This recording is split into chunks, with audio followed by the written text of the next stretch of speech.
Hi and welcome back to Shared Contacts Manager.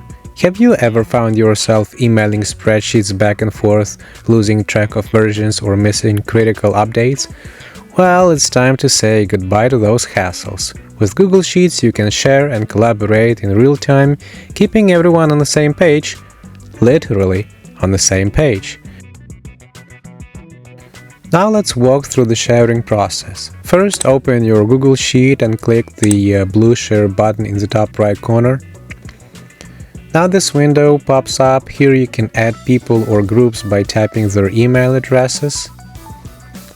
Next, set their permissions. Viewers can only view, commenters can view and tell what they like or dislike about your document, and editors can view, comment, and edit your spreadsheet. You should choose wisely based on the level of access you want to give them. Once set, hit send, and your collaborators will receive an email invitation.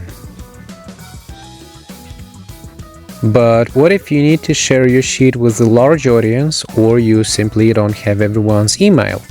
Google Sheets helps you with shareable links. Click the Share button again. Under General Access, you'll find the option to copy a link. Once again, before sharing, adjust the link's access level, viewer, commenter, or editor. Copy the link, share it with your audience, and this is how you make collaboration simple. Now let's talk about collaborating with people who don't have a Google account. Yes, it is possible, but it does require a few extra verification-related steps from your non-Google team member. So you can follow the same basic sharing process with entering the person's non-Gmail email address, or you can go for a sharing via link, but set the access to anyone with the link. This allows non-Google users to view or edit the sheet depending on the permissions you set.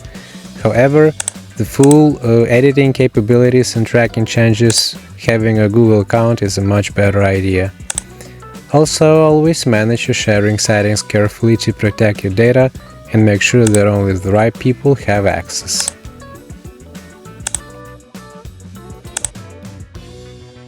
Unfortunately, Google Sheets does not let you directly share individual tabs, but there is a simple workaround. So we can make a copy of the specific sheet, right-click on the tab of the sheet you want to share, choose Copy to and select New Spreadsheet, open that file and share it like any regular Google Sheet. And this is how you've got a standalone sheet that you can share with anyone. And this is how you share Google Sheets. If you found this helpful, give it a thumbs up, subscribe, and share your tips in the comments. Thanks for watching, and happy spreadsheeting!